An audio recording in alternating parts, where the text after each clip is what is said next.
Let's do it.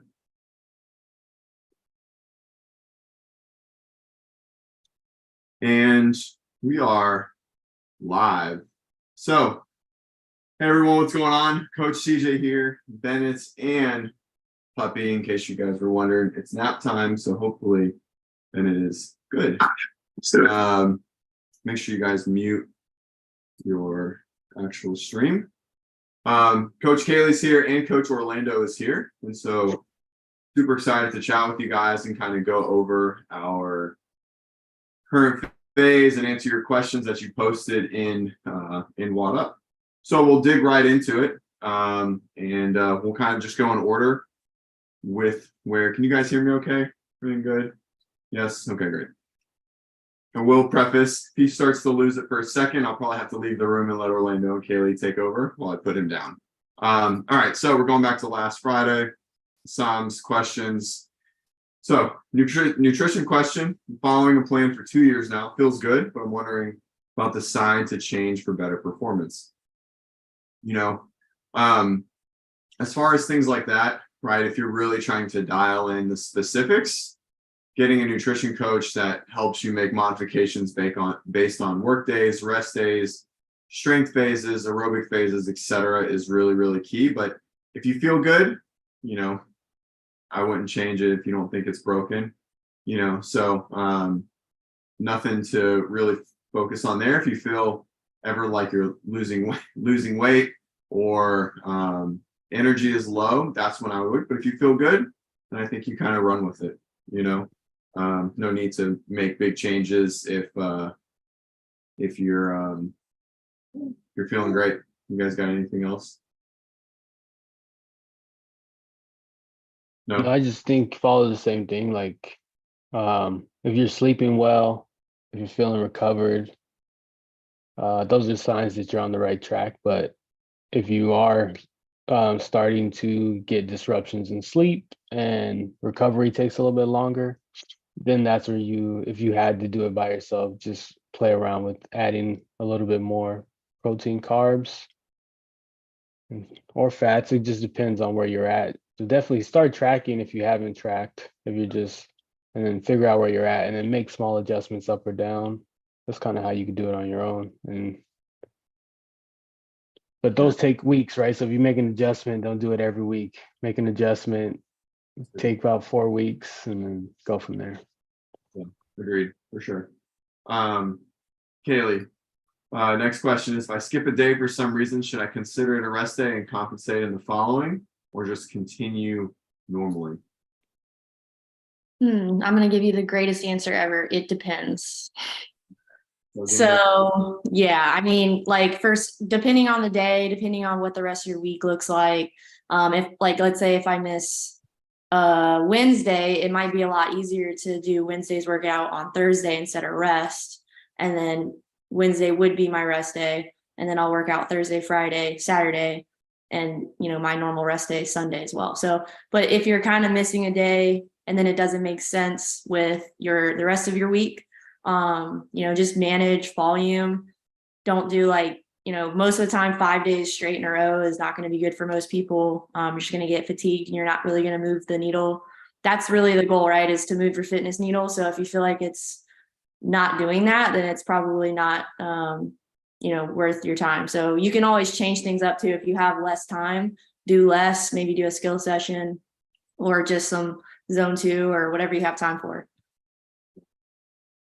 Yeah, I think Kaylee hits on a good point there, right? Like if you know you miss a Monday, right? If it's going to push to 2 rest days in a row, and then you're going to train 5 days straight, it's probably a no-go, and I would just continue on and then take that 3rd rest day in the week. If it's a Wednesday or like a Friday, you know, whatever the rest days, the missed day might be, as long as you pushing the session doesn't equal you having 5 days in a row of training, then I think it's probably for the most part okay, right? When we talk to our one-on-one clients, usually we'll make modifications for them if they miss a day or something like that, but we can't really do that in the track. So as long as we're avoiding 5 straight days of training or even 4 straight days of training, then I think it's probably fine. Okay, great. All right, so Orlando, this question's for you. Okay. Having a qualifier week from July 19th, should I deload the week before? If yes, how to? And generally, what should be done in case of competitions before, during, and after? So competitions, it just depends on your goals, right? So if you're wanting to crush the competition, I would deload the week prior, right? So if like it's something you really want to focus on. And deloading just means scaling back from what it normally would be, right? So the way you would do that, if your competition's on the weekend, then you would start your deload. It depends if it's a 1 day, 3 workout competition, or if it's a Friday, Saturday, Sunday competition. So if it's a 1 day competition, you can start scaling back. I would say maybe Wednesday, drop the percentages down and drop the intensity, keep it about 85%, don't go above that. And then Thursday's normally a rest day, so take that. Friday, make it like a prep day. Look at the movements that you have coming up and do a lot of like mobility or prep. Like if you have a power, some type of strength or something, build to something moderate, but just I want your exposure to just being explosive, but don't build too heavy. And that just gets you comfortable, just build confidence going into the competition day. And then um, and then maybe some cardio. I like to do longer 20, 30-minute sessions during that Friday. If you have a 3 day competition, then your deload would start maybe around Monday. I mean, in general, we would probably start the week prior, but if it's not something that is, like something you're really focused on and it's just for fun, then I would start Monday, dropping it down 85%, and the next day 80%, and the next day around like 75%, and then continue with the same flow of rest day, Thursday, Friday, doing some movement, mobility stuff, and just getting you anything that you're not confident in, go touch on those skills a little bit, positions, just making sure you feel confidence. Competition is all about confidence. In most part, you've done the work, so you just have to be confident to put the work in. Yeah, do you have anything?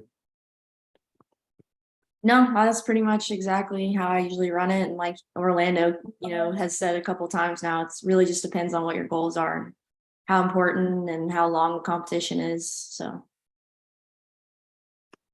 Yeah, so one thing that Orlando didn't touch on, that I'm pretty sure a lot of people will ask is, well, I know the workouts and I know the movements. How do I practice? How do I incorporate them into our training plan, leading up to it, et cetera, et cetera. And so doubling back to what he said was how important it is to you. Leaving the training cycle to get ready for a competition in the middle of the off season, July, August, June, May, September, it makes it super challenging, right? Like we have a plan, you're going through the plan, right? The progressive overload of strength or speed or agility or jump or whatever technique. And so the more competitions you do, the more challenging it's going to be for you to make long-term change, right? So always keep that kind of in mind.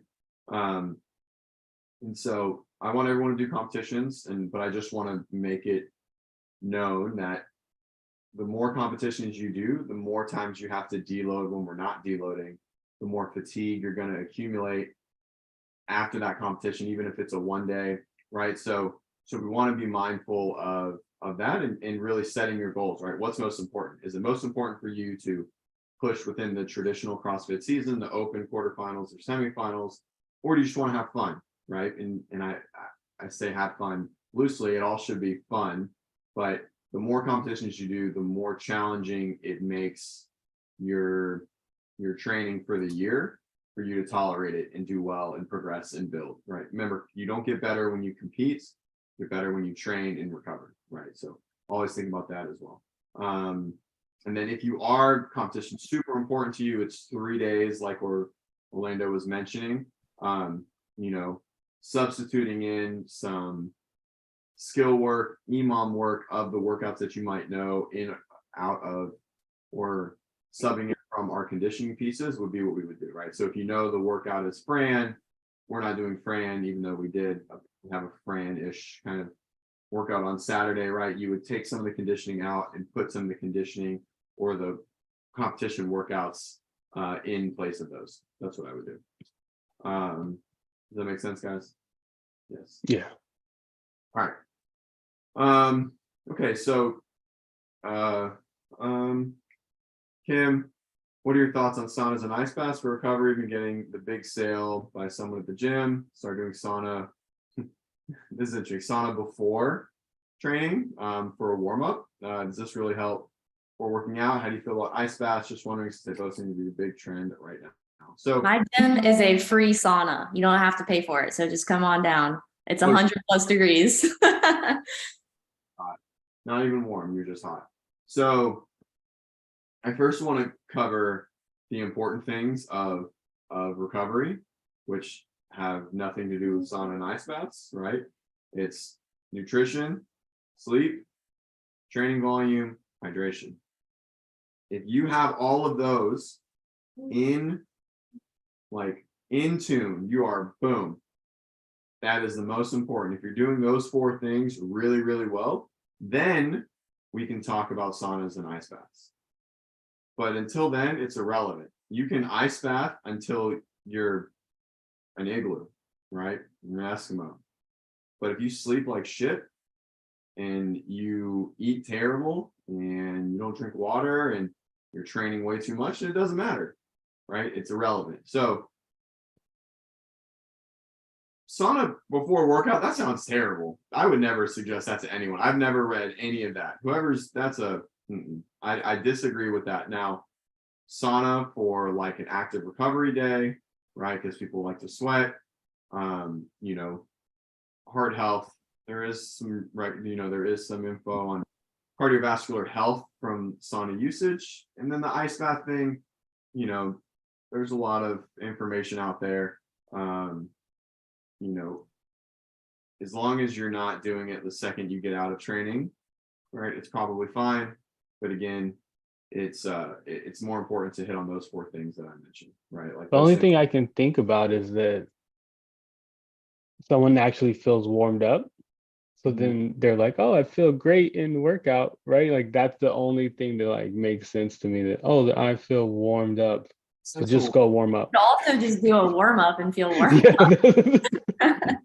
With your clothes on, like you, the sauna would be like at the gym, you'd like strip down naked or whatever. Right? So like you need to change underwear or whatever. Yeah, normal CrossFit gym. Everybody's naked. What are you talking about? Yeah, you're already like sweaty, but I don't know. That's bananas. All right. So I wouldn't do it. fine. I think they're great. Ice baths, you just want to make sure you're not doing it right after training. The right after training concept reduces our ability to synthesize protein and create inflammation that we need for the muscles to heal. So make sure you have that 4-hour window.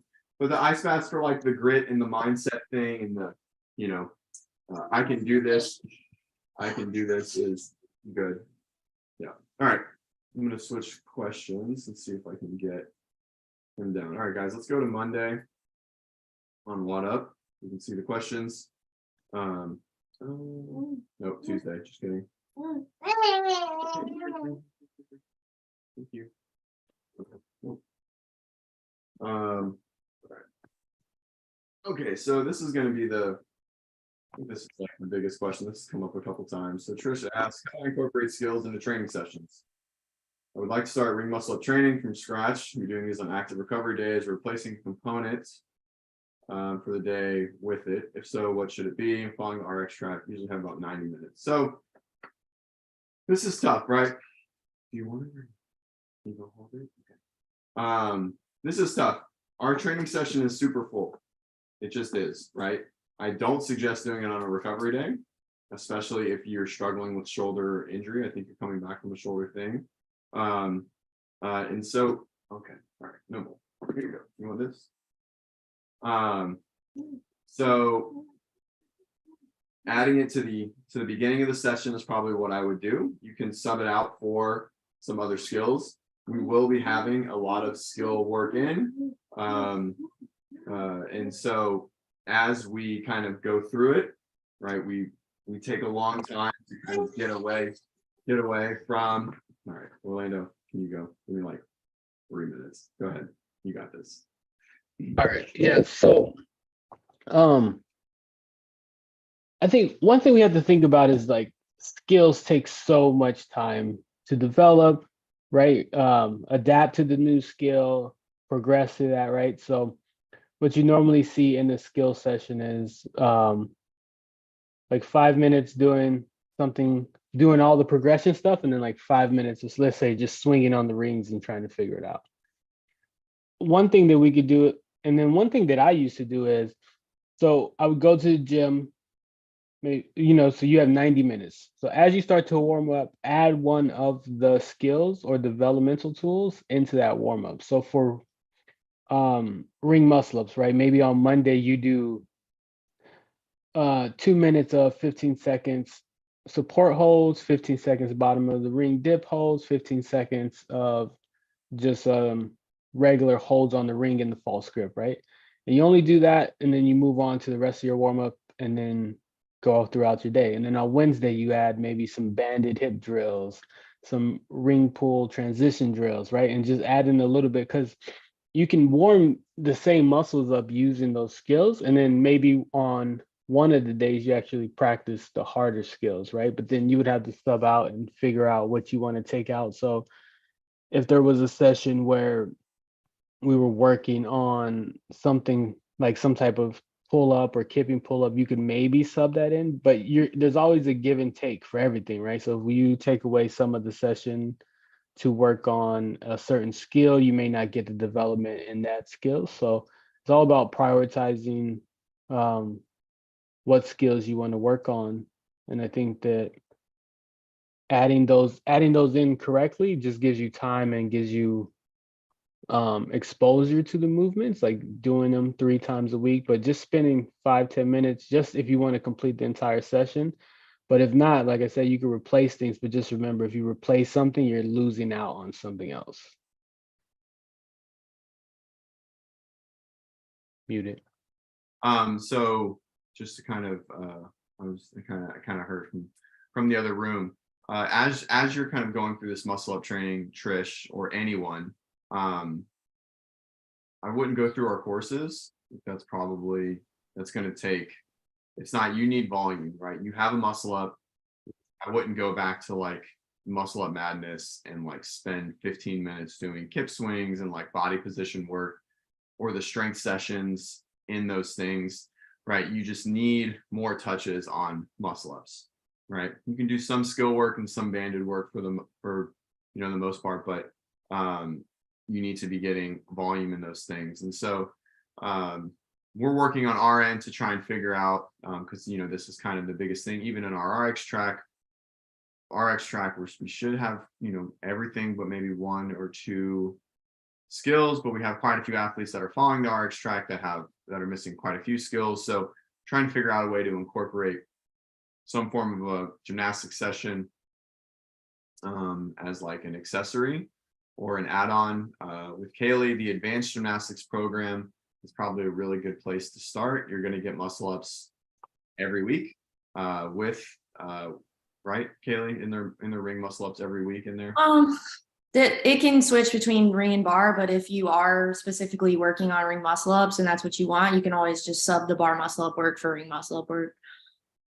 It's really just volume work, so it can work for either movement during the Wednesday sessions. Cool. All right. Yeah, so I'd probably start there first to get those touches instead of going into a course, right? I don't think the coursework is probably ideal. And then, like Orlando said, is prioritizing, but just know that as you work on one thing, you're going to miss out another. Definitely don't sub out any strength work. Trish, for you specifically, it would probably be conditioning, but that might not be for everybody. You might have some really strong athletes that could probably use to not squat on Monday or something and add in a gymnastics session there. So find out what your strengths are, replace it with the strength. But don't add it in on Thursday or Sunday. You'll be too much volume then for sure. Okay. All right. And today, everyone always waits to the last minute to post questions. We have the most questions this morning posted in. All right, great. So we have a few to chat through. Hobby want to talk about mobility besides WODprep Masters programming. I'm following mobility programs since I found essential to do this extra work. As a 40-year-old athlete, started relatively late to the sport. You know, it's so funny. That's such an interesting statement because like half the sport started substantially after 40 still, right? Like most of the sport started at like 45 and on. There's still so many masters that started. It's never late, right? So don't try and talk, negative about like when you started, right? Not all of us are like Mal O'Brien or Justin Medeiros and started at 11, right? But most of us started like in our adult life. I need to improve my range. It helps prevent injuries and also doing 4 WODs. Okay, I'm gonna stop doing this. Have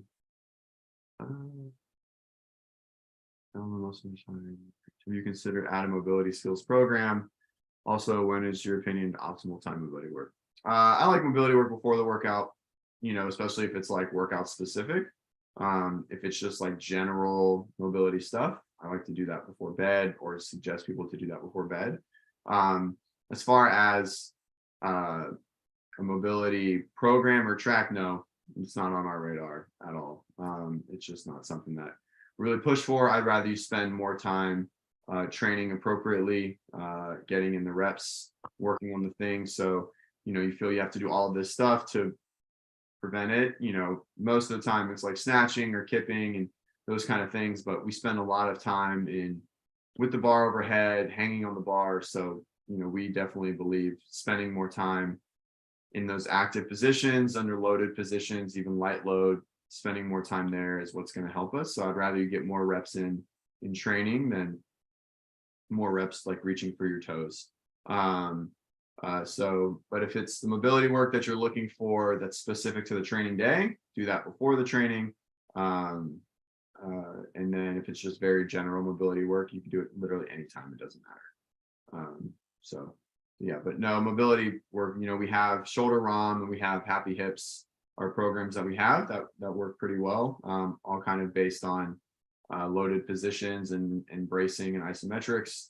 And so that's kind of where it is. We added in a Thursday, which is kind of like a mobility day, active recovery. So make sure you hit that up as well. Orlando, anything else? Kaylee, anything? No, sounds good. All right. Okay, so Andrea, love the programming, really enjoying Classic 60. However, on days I have more time, there are some skills I like to work on: handstand, pull-ups, bar muscle ups. Would you recommend I focus on for now? I thought butterflies. There are already a decent amount of handstand push-ups in the cycle. Nutrition question 2. I'm eating 40, 30, 30. Oh, these numbers still good. Okay. So what should you focus on for now? So we want to do the lowest hanging fruit, like butterfly pull-ups compared to like getting a bar muscle up or a ring muscle up won't move the needle as much, right? Like if you don't have a skill at all, that's always the lowest hanging fruit, right? So if you don't have a strict handstand push-up from the ground, that's important. If you don't have like a bar muscle up, it's more important to get that bar muscle up than it is to take kipping pull-ups to butterfly pull-ups, and same thing with ring muscle ups, right? We're seeing this as like, or like a legless rope climber or whatever that may be based on where you're finishing in your age group, quarterfinals, etc. Not having a full skill in and of itself is going to be more important to get than creating more efficiency in a skill that you already have. Okay. So does that make sense? Is that? Yeah. So, and as far as that, Can I add something to the skill stuff? Or just to the whole question in general? Because they're doing classic, right? Just because you're doing classic doesn't mean you can't scroll down to any other track if you have another track to add, or if you just want to add and then implement that stuff. So we all take from the general program and then make the changes. So if you do have, like, if you can go to intermediate on a day that you're like, I have more room, you can find the handstand push-up work that is written for that track and just implement that to that day. If it makes sense, if it's on Tuesday and you're on Tuesday, then it makes sense in the training to do it that way. So you could always add that stuff. Like you don't have to think of it on your own if it's already provided for you in other tracks, or get the gymnastics track and then add it on those days. There's 3 days, right? So if you have, so out of the 5 days, you have extra day, you can just add that to your to the 90s because they'll fit perfect with that style of training. Cool. Great. So Andrea asks, or Andrew or Kayla, do you have anything? Sorry. No, that was you guys pretty much hit it on. It's just being smart about when you add it on, and like you had said, too many people will focus in on like certain movements, like a butterfly pull-up, before they have like muscle ups, and then you get to the open and you can already do pull-ups, but if you can't do bar muscle ups, then maybe you can't do that workout. So I definitely think prioritizing that is smart. Yeah. Nutrition question: using MyFitnessPal, eating 40 30 30. Are the numbers still good? Benchmarks, are they dated?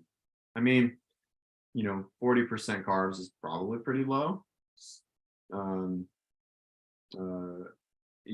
30 30 is very relative. The main thing that you want to make sure that you're getting is you want to get 1 gram per pound of protein. If you're getting that and kind of fit in everything else around you, look at how you feel, your energy level, etc. We also have No Nonsense Nutrition, which is a great course that really kind of lays it out. 40 30 30 is pretty low. That's a pretty high amount of fat content. Even if you're eating 2,000 calories, that means that you're still, even at 2,000 calories, you're getting like 90 grams of carbs or of fat, which is a lot as far as like the basis of your bit. But that would only be, would that be 40%, only 200 carbs? That's really low, right? That's probably, seems pretty low to me if you're doing it. But I mean, if you're only doing classic, it's tough to say your volume's not really high. How does your lean body mass look? What's your body fat percentage? If you feel like you're pretty lean, then I would say it's going there. If you feel like you're if you're staying strong, that's good. Just make sure that protein number, I know that protein number is maybe at the percentage. Just depends on how much you weigh, but I would make sure that you're getting protein 1 gram per body pound. If you're getting that, then you can kind of fill in everything else and just go based on how you feel. But I think 30%, I don't know, it's probably right around there. It depends on how much. I don't know, how much would it be for me? 30%? I would need 190, 180 grams. So that's 830. Yeah, I guess that's probably right. If I was eating 2,700 calories, that'd be about 30%. So yeah, that's probably fine. Make sure you're getting that, and you can work things in around it. I'd probably drop the fat a little bit if you're feeling maybe a little low on energy. So anything else? No. Cool. All right. Erica stepped away recently because I've been focusing on working through some WODprep courses and due to some temporary schedule, but I plan on coming back. Curious as to what we're seeing in terms of progress, trends for each track. So we just go based on the averages, right? It's hard to say, oh, everyone's getting better at this. We don't have as much consistent tracking as we would really need. But the strict handstand push-up is our main gymnastics focus right now, or has been basically for the summer. It seems that it's been very successful. We're going to continue running it pretty much the whole year. We're going to start pushing it into conditioning pieces. And the squat work seems to be going well. Everyone's tolerating the squat volume better than I anticipated, right? Because we hadn't squatted a lot. Most likely, as I'll toot our own horn here, people are tolerating the squat volume because of how little squatting we did for so long and how much alternative knee flexion training we did from the end of the open till the end of May. So volume's high, percentages are high, and everyone seems to be doing pretty well with it. We're just really integrating a lot of traditional CrossFit WODs, so it's hard to say kind of what people are how they're doing, but the focuses that we've had, it seems that they're going pretty well. The kipping complex is going well as well. What about in intermediate or classic? I know classic is kind of the notes aren't really substantial. Anything in intermediate, Kaylee? Intermediate, is pretty much what we thought it would be, based on the notes that we're seeing.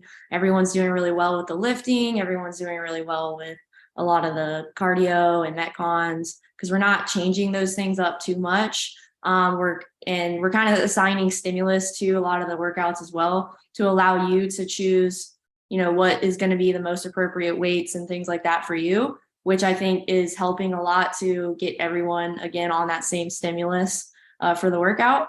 And then, of course, the biggest thing is just moving the needle on gymnastics. Super happy with how many people in intermediate have some sort of strict handstand push-up. Of course, we have, we're still going to keep pushing that, because we still have a lot of people that can't do those things. So we'll keep working there, as well as definitely see a big need to continue doing kipping work and kipping progression. So we'll continue trying to get better at kipping pull-ups, kipping chest to bar pull-ups, and toe bar. So pretty much right on track with what we were kind of thinking when we started. Yeah, I agree. Okay, so all right, so we want to make sure that we talk about kind of what is coming up in the training plan. So we are halfway through our current phase. We will always do these videos in the midpoint of whatever phase we are in, to kind of talk about what we've been doing and where we are going. And so we just wrote the next kind of structure of, it'll look very similar, but we're going to change a few things. So we're going to continue on the front squat, back squat, alternating volume and percentage work. The Friday percentage work is going to be creeping up to like 97, 98%, pretty much for the rest of the next 4 weeks. The volume work in the front half of the week is going to continue to creep up. We were doing 3s and 4s. We're going to push up to 5s and 6s. On Monday, we're going to shift the lunge work into some like muscular quad endurance. So you'll see kind of like a sort of like an AMRAP work rest, like something heavier to something a little bit lighter. And then our aerobic repeatability, we're going to start mixing in some burpee work and some box jump over work and things like that, trying to get a mixed pattern and keeping the heart rate down, really focusing on staying low and finding efficiencies in our work. Continue on our strict pull-up work or strict handstand push-up work, pushing the bar complex and the kipping work on Tuesdays. And then our Tuesday conditioning is still going to be that kind of bodybuilding-ish sort of kind of like lower skill stuff. We're going to see a lot of bench press on Tuesdays continuing. The muscle snatches went really well. Everyone seemed to push the needle there. We're going to move into some snatch balance work, into some jerk work as well, taking away the band, moving into a regular deadlift for the rest of the phase, and continuing on that power work. They're kind of extending out those numbers, right? Trying to push some more things that we might see in the open, right? Thrusters or power snatches or something like that. Friday, again, the heavy back squats or heavy front squats, whichever it is that week. And then our mixed conditioning, usually it's going to be 2 pieces. One's going to be like a more gymnastics, lower volume, lower time frame, higher intensity kind of piece. And then the second one might be a little bit longer. But a lot of gymnastics on Fridays in our conditioning pieces. So if you're looking at adding gymnastics work, that's not the day. The day is probably Wednesday and Monday. And then we will continue our heavy snatch work or heavy barbell work to start our Saturdays. And then moving into some barbell cycling that'll alternate between clean and jerk cycling and power snatch or snatch cycling. And then our conditioning there will be, some form of maybe gymnastics or running mix, but just a very traditional CrossFit mix. We're going to try and really push the gymnastics volume to kind of see where everyone is, if we want to add in more gymnastics skill work. I know everyone, the answer is like, yes, please. But, you know, we can only do so much skill work until we actually have to do it into conditioning, right? So, so we just want to make sure that we're hitting it the right way. And then we'll always have a zone 2 run at the end if you have time on Saturdays. Guys, the zone 2 stuff, I just want to hit it on, right? A lot of you can't run in zone 2, and that's not a good thing. It's not I'm old, it's just the way I am, my heart rate does this. It's because your heart rate can't stay low when you do movement. So when you see zone 2 work, when we give a heart rate max, we're super strict. We really want you to focus on it. That might mean that you're standing around, okay? Like on Mondays, the staying under that heart rate with running and burpees, and rowing or box jump overs, which is what this Monday coming up is, you're gonna have to go really slow. That's okay, but I want you to control the heart rate. We're just trying to learn and teach ourselves how to operate at higher intensities without pushing the heart rate up. And it's going to feel like you can't do anything. That's okay. That's the point. Builds mitochondrial density, capillary density. It improves our ability to work out for longer, right? When you start a workout and you go 90 beats per minute to 170 beats per minute in 2 minutes in any workout, maybe besides brand, that's not a good thing. You're going to flame out. That's not good. We want to continue to teach ourselves how to work out for longer without spiking the heart rate. Okay. It's also very good for our health, cardiovascular health.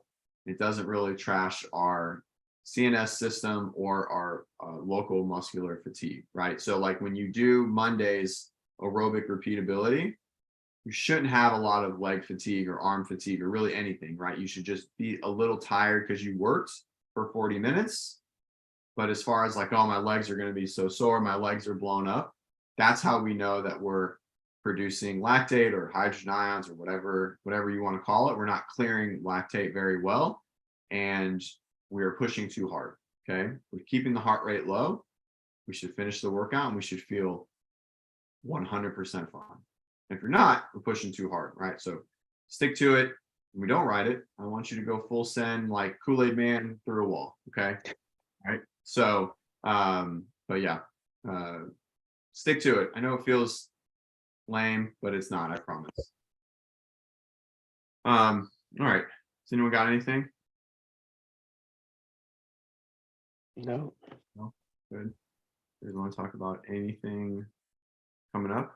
Kaylee, what's the gymnastics tracks focusing on right now? Let me pull it up real quick. Pull up today's session. So for Mondays is typically more pressing. It's going to be, strict handstand push-ups are pretty much always a focus. And then I believe for advanced right now, we're getting into some wall facing strict handstand push-ups, and then handstand walk as well. For Wednesdays, it's usually more of a pulling focus. So right now, I think we're into some rope climbs, legless if you can, and advanced, and then bar muscle ups. And for beginner, it's typically always going to be strict. We always want to move the needle on strict pull-ups there, because if you don't have a strict pull-up, then the kipping gymnastics just isn't going to get better. So we have to improve that strict pulling strength. And then rope climbs there as well for the beginner. And then on Fridays is typically more of like a under fatigue type of under aerobic fatigue type of workout, or even muscular fatigue depending on the workout. Whereas Mondays and Wednesdays are more just kind of building volume. I want you to take rest periods in between. I don't want you to be too tired, get good quality movement. And then Fridays, now can we take that movement and can we do it while our heart rate is up to 150, 160, whatever it might be. So lots of different ways we're touching on the movements, because even if you have a gymnastics movement, now you have to have it and you have to do a lot of them. Then you have to be able to do them under that aerobic fatigue. And then finally, you have to be able to do them under muscular fatigue, especially if it's like the open workout is a great example. That last one from this past year where, oh, I can do strict handstand push-ups. All right, let me make you do wall walks. Let me make you do double unders. And let me make you do heavy snatches. Let's see if you can still do a strict handstand push-up. I know I was humbled greatly because all of a sudden my great strict handstand push-ups weren't so great. So being able to do those things under fatigue is what we're working on as well in the gymnastics track. CJ left. Here. Sorry. I was losing it. Just making sure he wasn't dying. He's not, by the way, everyone watching this. My son's fine. Okay, cool. Great.